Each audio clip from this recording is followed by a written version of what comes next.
ఒక అవకాశం అడిగారు వాళ్ళు.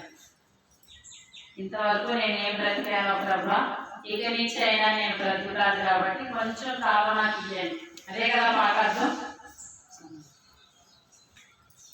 మరణము ఒక రోదనట, మరణము ఒక వేదనట. నా బ్రతుకు దినములు లెక్కింపలేకుము దేవా, ఈ భూమిని వీడు గడియ నాకు చూపుము.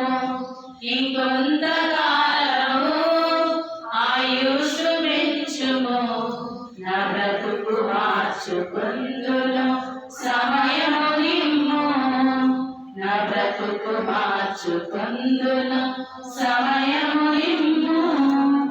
ఇప్పుడంతా సమయం అడిగాం కదా,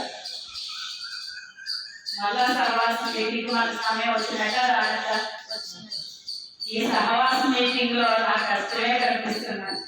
నేనైతే ఒకటి డిసైడ్ అయ్యాను, ఈ తర్వాత ఈసారి ఎవరైనా సహవాస మీటింగ్ పెట్టుకోవాలనుకుంటే అనౌన్స్ చేస్తాను, నేను మాత్రమే వెళ్తాను. మిగిలిన వాడిని ఎవరు మీటింగ్ పెట్టుకుంటారో అని పిలవాలి. నా టెన్షన్ మీటింగ్ స్టార్ట్ అయినప్పటి నుంచి అండి, ఫోన్లు చేస్తా ఉన్నాను. మీటింగ్ పెట్టుకున్న వాళ్ళు కూడా రేపు వస్తున్నారు. నేనే వచ్చి అసలు నాకు కొంచెం బాగా అనిపించింది మాట.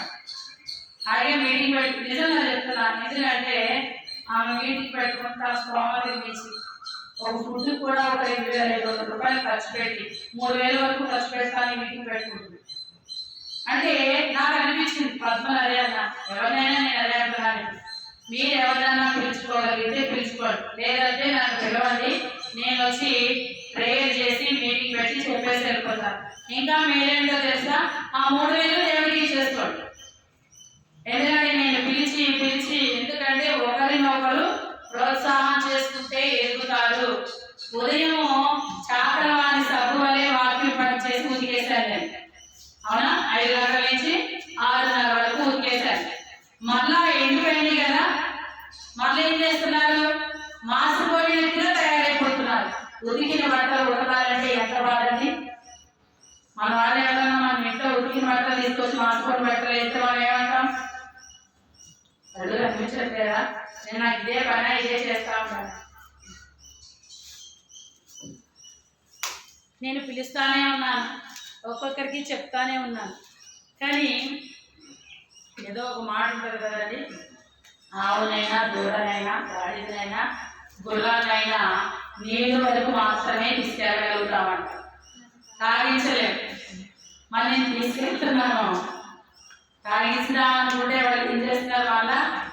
అంటే దేవుని మాటలు ఎవరికి కావాలో దేవుడు ఏర్పాటు చేసుకుని ఉన్నాడు, కాదని నేను అనను.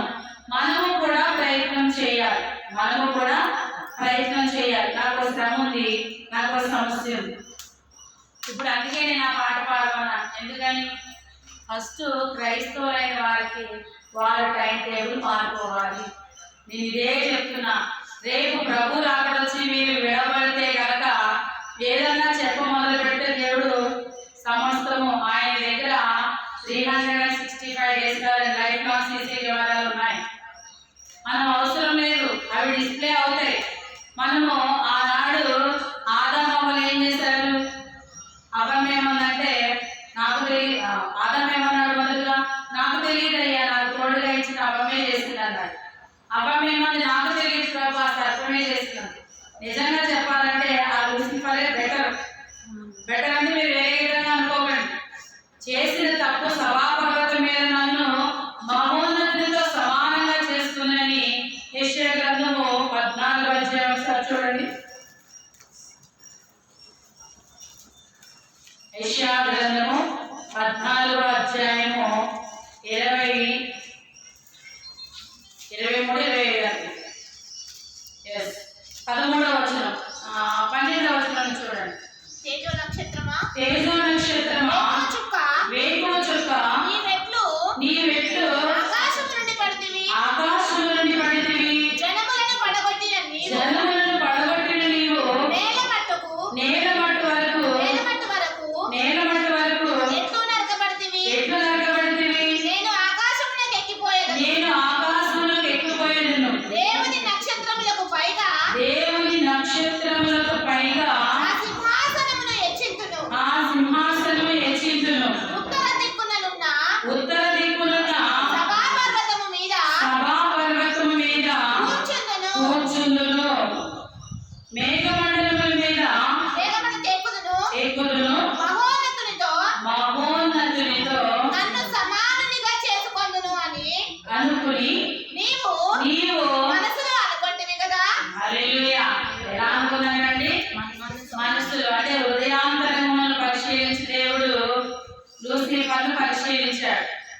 ఇలా అనుకుంటేవి కదా అని ఆకాశం నుండి విసిరేస్తున్నప్పుడు నేను అనుకోలేదయ్యా, ఏదో అనుకున్నానయ్యా. మన దగ్గర ఉంది కదా, ఆలస్యమైందంటే నా వల్ల కాదయ్యా, వీళ్ళ వల్ల అయ్యా అంటే మనం ఏదో ఒక రీజన్ వెతుకుతా ఉంటాం. కొంతమంది మరి ఏమనుకుంటారు, దేవుడు వచ్చేస్తే వాడు మాట్లాడాలి. నేను కూడా అనుకుంటాను. అంటే నాకు అర్థమైంది ఏంటంటే దేవుని యొక్క ప్రసన్నత ఇక్కడ ఉంది, వీళ్ళు ఏమనుకుంటారని కూడా తెలియదు అనుకుంటారు. నిజంగా అందులో మీ లోపాలే కదా, నా లోపాలు కూడా బయటకు వచ్చేస్తాయి. ప్రతిదీ దేవుని దగ్గర. కానీ వాళ్ళు ఒప్పుకుంది కాబట్టి నువ్వు లోపల పడ్డది. మనమైతే ఒప్పుకుంటున్నావా? ఏదో ఒకటి చెప్తాం, అది కాదక్క, ఇది కాదక్క, ఏదో చెప్పడం మొదలు పెడితే దేవుడు ఏమనట్లేదండి. ఏమంటున్నాడు? అక్రమము చేయవాదారా మీరు వెళ్ళిపోండి, మీరు మారు మాట పలక అవసరం లేదు. ఎందుకో తెలుసా అన్నాడు దేవుడు అన్నమాట. మానవుడికి అవకాశం ఇస్తే దేవుడిని కన్విన్స్ చేయడం కాదండి. అసలు కొంతమందిని చూడండి, వాళ్ళు మాట్లాడుతున్నారు కదా సార్, కాసేపటి మనం క్వశ్చన్ అడుగుతామని వాళ్ళు చెప్పే ఆన్సర్కి మనం ఏం క్వశ్చన్ అడిగే కూడా మర్చిపోతాం. ఆ సందర్భాలు ఎవరికైనా వచ్చినాయా? ఒకటి. రెండవది, అనవసరంగా ఈవెన్ అడిగాను బాబా అనిపిస్తుంది. అంటే సమాధానం ఏ విధంగా తీసుకొస్తున్నారు వారు? మనం మర్చిపోయేటట్టు. ఉదయ కాలంలో ఒక మాట చెప్పారు కదా, మత్తయి సువార్త 23వ అధ్యాయం అనుకుంటారు కదా, 28వ వచనం. అలాగే మీరు వెలుపల మనుషులకు నీతిమంతులుగా నగపడుచున్నారు గాని లోపల వేషధారణతోనూ అక్రమంతోనూ నిండి ఉన్నారు. వీళ్ళెవరట? వేషధారులైన శాస్త్రులు, పరిచర్యలు. మరి మనమెవరు? అదో డిజిగ్నేషన్ అన్నా ఉంది, పరిచర్యలని, శాస్త్రులని. మనకు ఒక పెద్ద డిజిగ్నేషన్ ఉంది, అదే పాపాత్ముడు. ఆ డిజిగ్నేషన్ తీసి దేవుని యొక్క శక్తి చేత మనల్ని ఆయన ఆ వాక్యం చేత ఉదక స్నానం చేయిస్తున్నాడు. ఎందుకో తెలుసండి, వాక్యం చదువుతున్నప్పుడు యాకోబు పత్రిక 1వ అధ్యాయము 23వ వచనం ఒకసారి చూస్తే ఎంత ఉదక స్నానం చేపిస్తున్నాడో అర్థమవుతుంది. ఎవడైనను వాక్యమును వినువాడై ఉండి దాని ప్రకారం ప్రవర్తింపని వాడైతే వాడు అద్దంలో తన సహజ ముఖమును చూచుకొను మనుష్యుని పోలి ఉన్నాడు. హల్లెలూయా. క్రైస్తవులకి అర్థము బైబిల్. క్రైస్తవునికి అర్థము బైబిల్. ఉదయకాలం నుండి లేచి బైబిల్ చదువుతాం. మన తప్పులు, మన లోపాలు ఏమన్నా ఉంటే సరి చేసుకుంటాం. అద్దాన్ని చూస్తాం. ఎందుకని? ఎక్కడ సరిగా ఉన్నాము, ఎక్కడ సరిగా లేదని అద్దాన్ని చూసుకుంటా ఉంటాం. అందులో మన ముఖంలో ఏమైనా వంకరలు కనిపిస్తే, వంకరలే సరి చేయలేం కానీ మనం సరి చేసుకునేవి ఏమన్నా ఉంటే సరి చేసుకోగలుగుతాం. మరి ఆత్మీయ స్థితికి ఒక అర్థం కావాలి. ఉదయాన్నే లేచి అర్థం ఎలా చూసుకుంటున్నాం? తప్పలేదు, అర్థం చూసుకోవాలి. ఎందుకంటే ఎలా ఉన్నామో ఏంటో తెలియాలి కదా.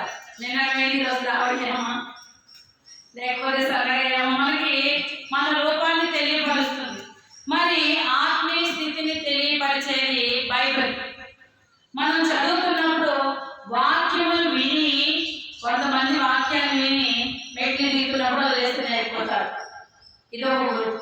రెండవ గ్రూప్ ఏంటంటే, దేవుడు 2 చెవులు ఇచ్చాడు కదా, 2 చెవులు నేను ఎలా వాడతానంటే ఒకటి వినడానికి, ఒకటి వదిలేయడానికి అని వాడతాడు. ఒకటి వినాలి, పాపపు స్థితి ఈ చెవి నుంచి వదిలేయాలన్నమాట. అందుకు దేవుడి చెవులు ఇచ్చాడు. ప్రకటన గ్రంథంలో ఒక మాట ఎక్కువగా ఉంటుంది, ఆత్మ చెప్పుచున్న మాట చెవి గలవాడు వినుగాక. మీరు ఆహారం లేక నశించుకోవట్లేదు, దేవుని వాక్యం లేక కూడా మీరు నశించుకోవట్లేదు. దేవుని వాక్యాన్ని విని దాన్ని గైకొనకపోవడం వల్ల మీరు నశించుకోవచ్చున్నారు. దేవునికి ఎంత బాధ వస్తే ఆకాశంతో భూమితో ఈ మాట చెప్తారండి. యెషయా గ్రంథం 1వ అధ్యాయం 4వ వచనం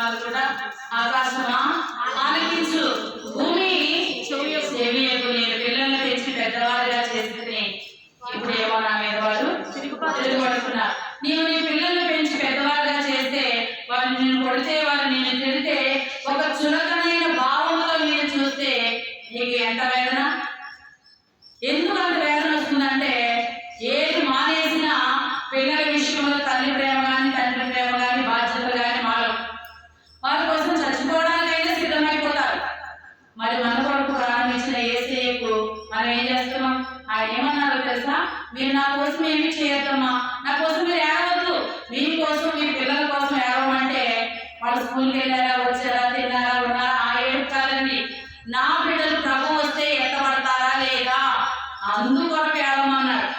ఈ వాక్యాన్ని అడ్డుపెట్టుకుని చాలా మంది పిల్లల కోసమే బ్రతకమన్నాడు కదా, పిల్లల కోసమే ఏడవమన్నాడు కదా అంటే ఏడవండి. సమూయేలు కావాలని అన్న దేవుని మందిరంలో ఏడ్చింది. ఏడ్చిన తర్వాత దేవా నేను ఇంత కష్టపడి ఏడ్చి పొందుకున్నాను కదా, నా దగ్గరే ఉంచుకుంటాను లేదు. పాలు విడిచిన దినమున నీ మందిరంలో నేను నీకు అప్పగిస్తాను. గొడ్రాలు అనేటువంటి నింద నాకు పోయింది చాలు. అటువంటి ఏడుపు కావాలి బిడ్డల కోసం. మీరు ఏడిస్తే మీరు వాక్యం విని ప్రతి పరిచర్యలో మీరు పాలుభాగస్తులై ఉంటున్నారు. ప్రభు వస్తే మీరు ఎత్తబడతా ఉంటారు. మరి మీ పిల్లలు విడవబడితే మీ పరిస్థితి ఏంటి? ఎవరిని అడుగుతారో చేస్తని ఒక సంఘము బాగోకపోతే ఆ సంఘ సేవకుని దేవుడు 7 మార్లు తీర్పులో నిలబెడతాడు.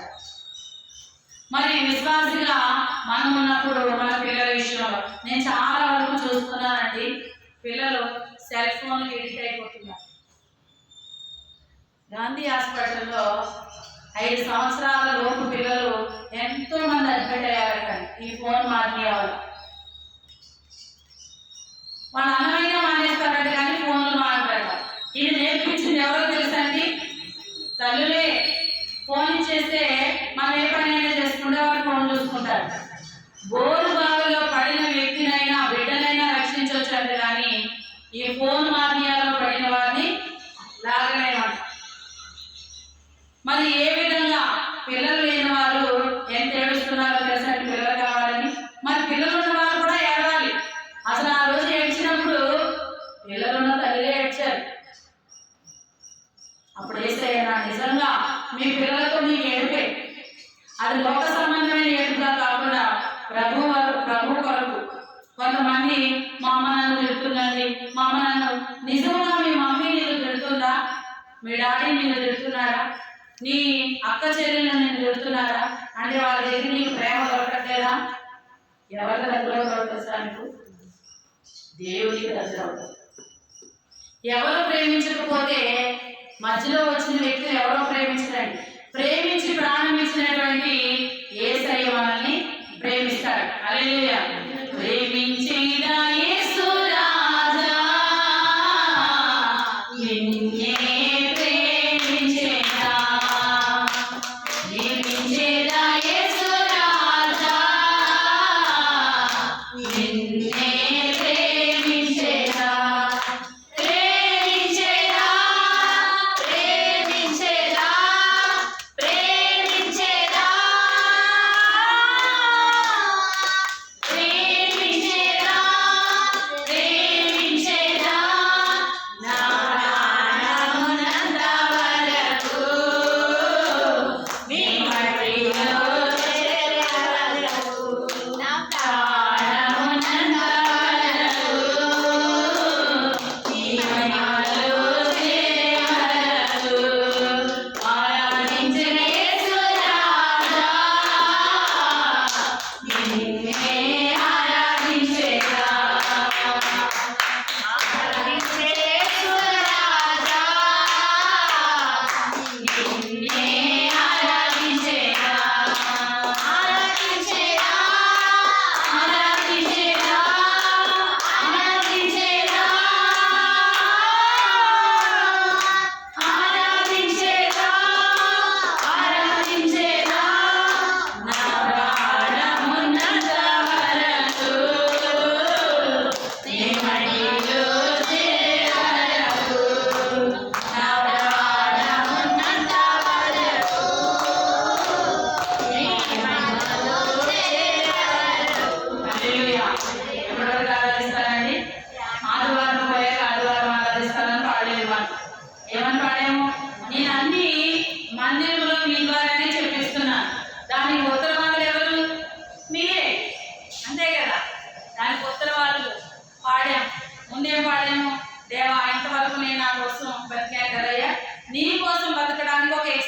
తెలియడానికి ఈ ప్రభా నేనేంటో బ్రతికి చూపిస్తాను. మరణ పడక మీదకి వెళ్తున్నప్పుడు మరొక మాట అంటారు, యేసయ్య నన్ను నువ్వు బ్రతికిస్తే ఇంతవరకు నేను నా కోసం బ్రతకలేదయ్యా, ఇకనైనా నేను నీ కోసం బ్రతుకుతానయ్యా అని పోరాడి ప్రాణాన్ని తెచ్చుకుని ప్రాణంతో నిలబడిన తర్వాత మానవ యొక్క హృదయం ఏం చేస్తే బాగుంటుంది? ఇంతవరకు ఒకలా బ్రతికిన వాళ్ళు ఇక్కడి నుంచి స్టార్ట్ చేస్తారండి. డబ్బు సమకూర్చుకుంటారు, టూర్లు తిరుగుతారు, ఆయా ప్రాంతాలు తిరుగుతారు. మరి యేసయ్య కోసం ఏం బ్రతుకుతున్నారు? యేసయ్య కోసం ఏం బ్రతుకుతున్నాం? లోకంలో భయంకరమైన సంఘటనలు. నిజముగా దావీదు ఎలా ఉన్నాడు? నేను అదే చెప్తున్నా. దావీదు ఎలా ఉన్నాడు? అబ్రహాము ఎలా ఉన్నాడు? ఇస్సాకు ఎలా ఉన్నాడు? యాకోబు ఎలా ఉన్నాడు? అవి చెప్పుకునే దినాలు కాదండి. నీవు నేను ఎలా ఉన్నాము? నీ బిడ్డలు నా బిడ్డలు ఎలా ఉన్నారు? నీ సంఘం ఎలా ఉంది? నా సంఘం ఎలా ఉంది? సార్వత్రిక సంఘంలో మీరందరూ ఉన్నారా? ఇవి ఈ దినాలు, కడవరి దినాల్లో భయంకరమైన దినాలు. విందులు చేసుకుంటున్నారు, ఆర్భాటాలు చేసుకుంటున్నారు, ఇల్లు కట్టుకుంటున్నారు, పెళ్లిళ్ళు చేసుకుంటున్నారు. చనిపోయిన వారు పక్కన ఉన్నా కూడా వీళ్ళు పండగ చేసుకుంటున్నారు. ఎందుకని? చనిపోయిన వారితో మనం చనిపోతామా అని మాట్లాడుతూ. మరి ఏది నీ క్రైస్తవ జీవితం? మనకంటే అన్ని జనులు చాలా బెటర్గా ఉన్నారు. ఎందుకో బెటర్ అంటున్నారు తెలుసా అండి? వారు క్రీస్తు అంటే ఏంటో తెలియని వారు జీవిస్తున్నారు. మనం క్రీస్తు అంటే ఏంటో తెలిసి భ్రష్టత్వానికి మన జీవితాన్ని అప్పగించుకుంటున్నాం. మరి భ్రష్టులమై ఉంటున్నామా? బైబిల్ చదువుతున్నప్పుడు సహజముగా మన తప్పులు దేవుడు అక్కడ ఎత్తి చూపిస్తే ఏం చేస్తామో తెలుసండి? ఈ వాక్యం కాదనుకుంటా అని ఇంకో వాక్యం చేస్తాం. అవునా కదా? ఆ సందర్భాలు ఎవరికి రాలేదా? కఠినంగా నేను శిక్షించులు ఉన్న వాటి మీద వాక్యం వస్తే ఏం చేస్తాం? అట్లా ఇంకో వాక్యం చేస్తాం. అంటే ఎందుకు దేవుడు ఈ సహజముగా మనకి మన ప్రతిబింబంలో లోపాలని మన హృదయంలో ఉన్నటువంటి ఆత్మీయ స్థితిని బైబిల్లో చూపిస్తున్నాడు. మనం గ్రహించాలి. నిజమే కష్టాలు వస్తున్నాయి, నిజమే నష్టాలు వస్తున్నాయి. ఆ కష్టం ఉన్నందుకైనా దేవుడితో ఉంటున్నామేమో. లేకపోతే మనం ఏం మాట్లాడతాం చేసేది? అవునా, అలాగా, నిజమే కదా, ఈరోజు ప్రార్థనంతా మర్చిపోయాని. అదే శ్రమ మనకు ఉందనుకోండి, మనం నిద్రపోము, పక్కన నిద్రపోము. మనం నిద్రపోము, అదొకటే. పక్కన కూడా ప్లీజ్ ప్రార్థన చేయాలి. మరి దేవుడు మనకి ఒక సమయాన్ని ఇస్తే, ఈ దిన మన అందరికీ సమయాన్ని ఇస్తున్నాడు.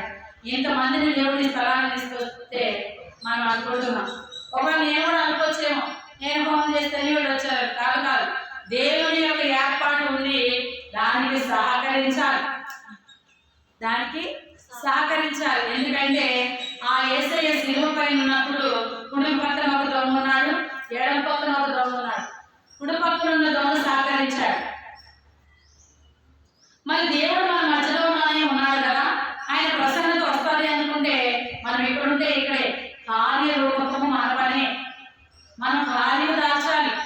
దాచకపోతే మనం ఎటువంటి వాళ్ళో తెలుసా? నాకేం తెలుసమ్మా, అన్ని దేవుడే చేసేసాడని చెప్తామా? అమ్మా అంటాం కదా. కోరేంటి ఎంత చండాలంగా ఉన్నారు అడిగారు. నాకేం తెలుసు, వాళ్ళంతా అలాగే ఉన్నాయి. కూర ఎంత బాగుందంటే నేను చాలా బాగుంటుంది తెలుసా, మా ఇంట్లో వాళ్ళు అందరూ బాగున్నారని నన్ను అంటారు, నన్నే ఉండమంటారు. ముందు మాటకేమో 2-3 మార్క్స్ ఆన్సర్స్ రాస్తాము, తర్వాత దానికి 15 మార్కుల వ్యాసాలు రాస్తాము. తెలుగు పుస్తకంలో స్వంత వాక్యాలను ఉంటాయి, అవునా? ఎంతైనా రాసుకోవచ్చు.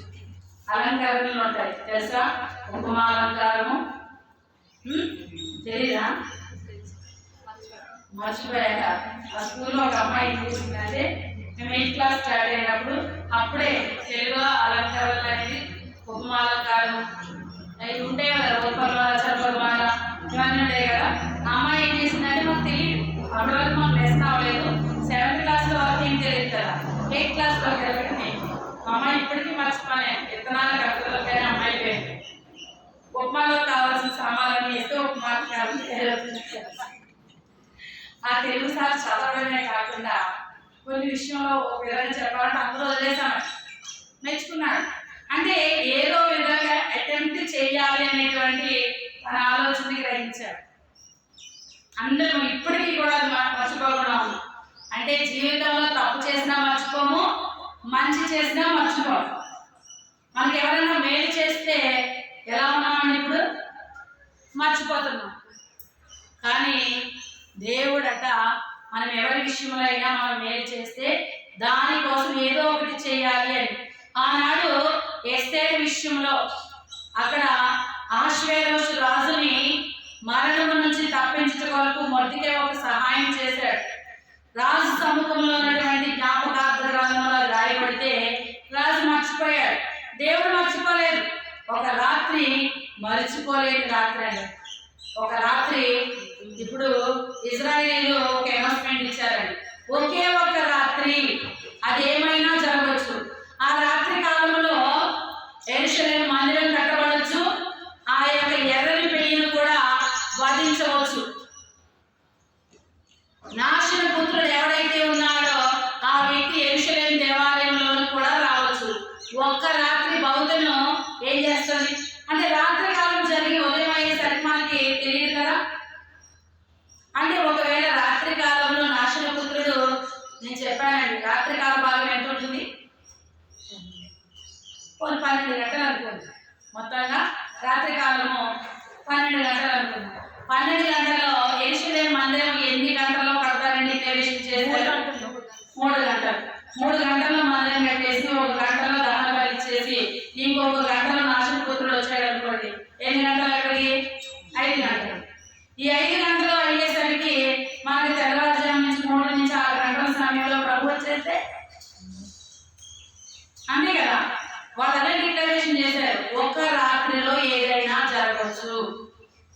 ఒక రాత్రిలో ఏదైనా జరగవచ్చు. మనం ఏదో ఊహించుకుంటున్నాం, ఎప్పుడో జరుగుతాయని. కరోనా కాలం చూసిన వాళ్ళం మన పితరులు చూడలేదు. మన తర్వాత తరం వాళ్ళు చూస్తారో లేదో తెలియదు. ప్రభు రాకడ కూడా నీ తరం నా తరంలోనే జరిగితే మరి లోకమంతా భ్రష్టత్వం నిజంగా వింటున్నాము, ఏడుస్తున్నాము. వాటబడిన మనస్సాక్షి వలె మనం తయారైపోతున్నాం. ఇందాక బ్రదర్ చెప్పినప్పుడు ద్విమనస్కులై తయారైపోతున్నాం. ఎలా తయారైపోతున్నాం? ఇప్పుడు పద్మం రేలు పెట్టుకుంది, 10 నిమిషాలు ప్రార్థన చేస్తామేమో తన కోసం, అవునా? మనందరం ఇక్కడ ఉండడం వల్ల ఒకరినొకరు మనం ఏం చేయబడతాం? బలపరచబడతామా లేదా? మిమ్మల్ని బలపరిచిన వాళ్ళలో బాల్యబాలస్యం ఎవరుకున్నట్టు? మరి ఆశీర్వాదం నాకు ఎడవా ఎత్తాయి కదా. అందుకే కదా గృహ కూడికల విషయంలో దేవుడు గొప్ప కార్యం. ఇప్పుడు సార్వత్రిక సంఘంగా మనం ఇప్పుడు ఉన్నాం, ఒక సహవాసంగా మనం ఉన్నాం. ఉదయకాలం నేను ఒక వాక్యం చెప్పి ఈరోజు ఈ వాక్యం దాన్ని ధ్యానిద్దాము అని అన్నాను. ఆ వాక్యం ఏంటి? నేను మర్చిపోయాను. ఇది రోజు మనం వాళ్ళ వాక్యం ధ్యానిద్దామని చెప్పాను. తిమోతి పత్రికేనా? మొదటి తిమోతి, రెండో తిమోతి. నేను నా వైపు చూసి మీరు కూడా మర్చిపోయినట్టు మొహం పెడితే నేను ఏం చేయాలి? మర్చిపోయాం సార్ సిస్టర్. అదే అన్నారు కదా, ఈరోజు ఈ వాక్యం ధ్యానిద్దాము.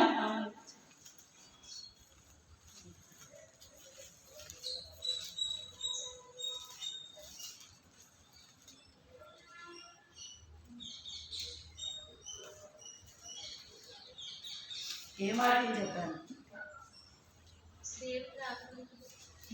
చూసా తెస్సలోనికీ పత్రిక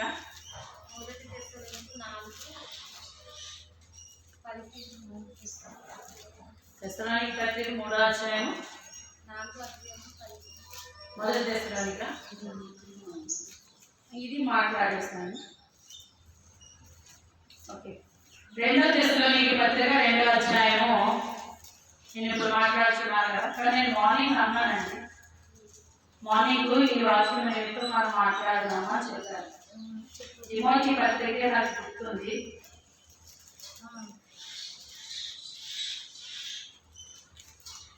ఓకే, 2వ తిమోతి పత్రిక 2వ అధ్యాయము 2, 3, 4 వచనాలు చదువుదాం. 2, 3, 4, 5 వచనాలు. 2వ తిమోతి పత్రిక 2వ అధ్యాయము 2, 3, 4, 5 వచనాలు.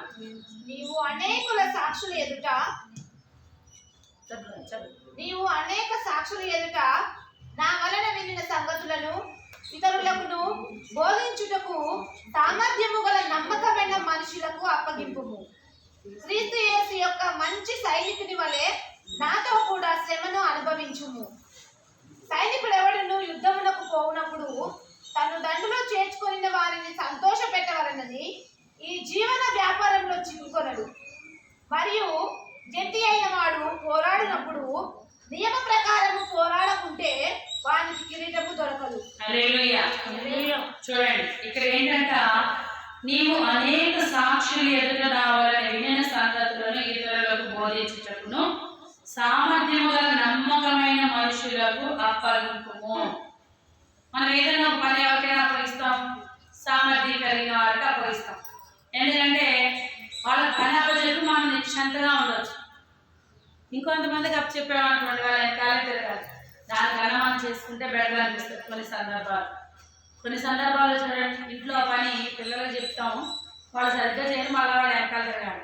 మనకేమనిపిస్తుంది, దీనికన్నా మనమే చేసేసుకుంటే బెటర్ అనిపిస్తుంది. అంటే మొదటిగా నువ్వు ఏమి వెతకాలి, ఆ వ్యక్తిలో సామర్థ్యం ఉందా లేదా, ఈ నమ్మకమైన పనిని నమ్మకంగా చేస్తారా లేదా అని.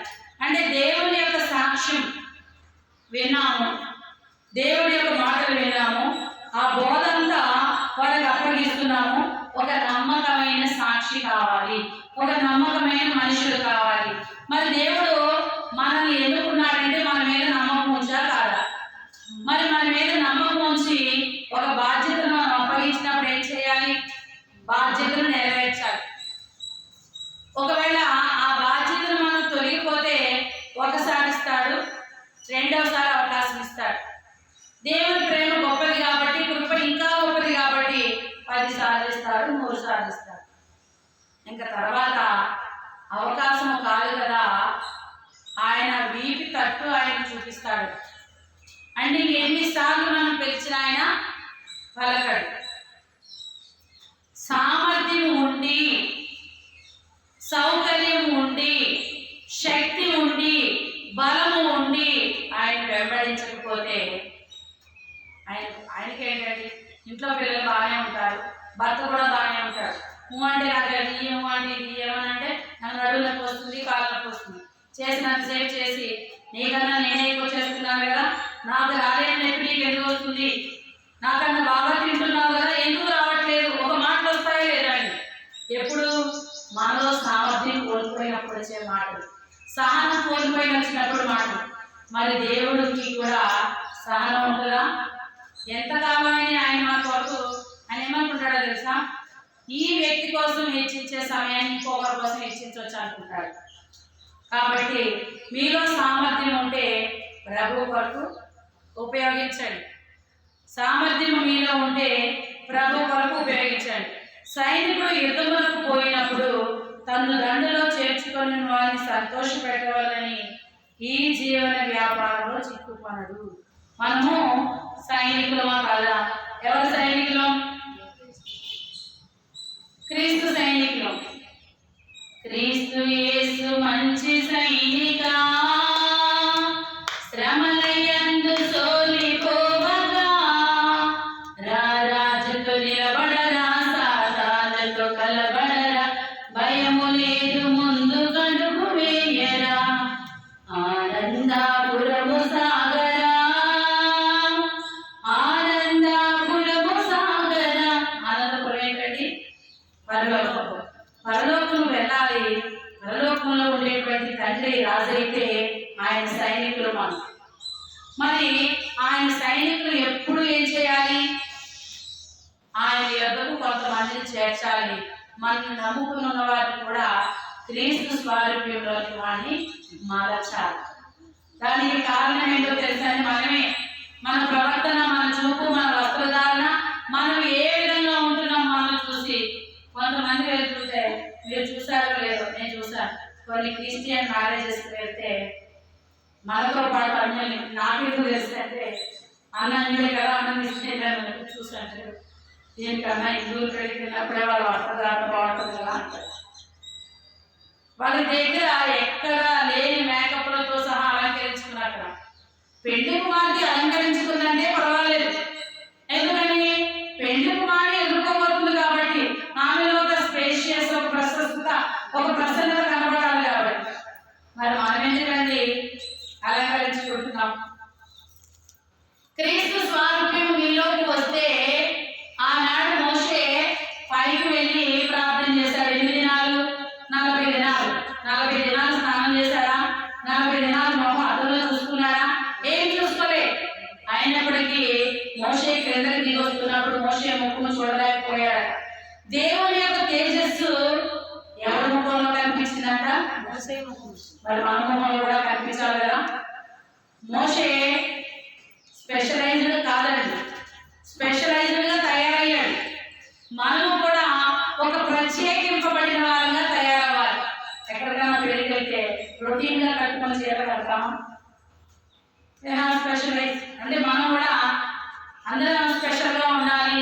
అబ్బా బాగుంది కదా అని అనాలి. మనుషులు నేను తప్పు కాదన్ను.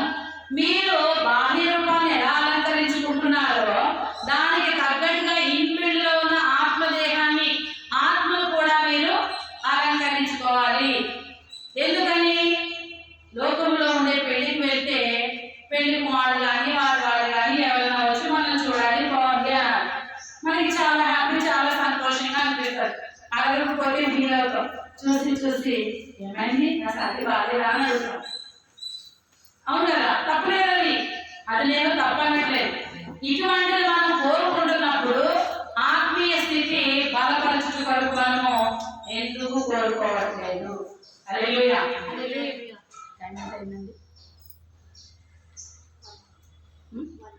ఓకే, దేవుడు నాకు ఎక్కడే బ్రేక్ ఇస్తాడు. దేవునికి స్తోత్రం.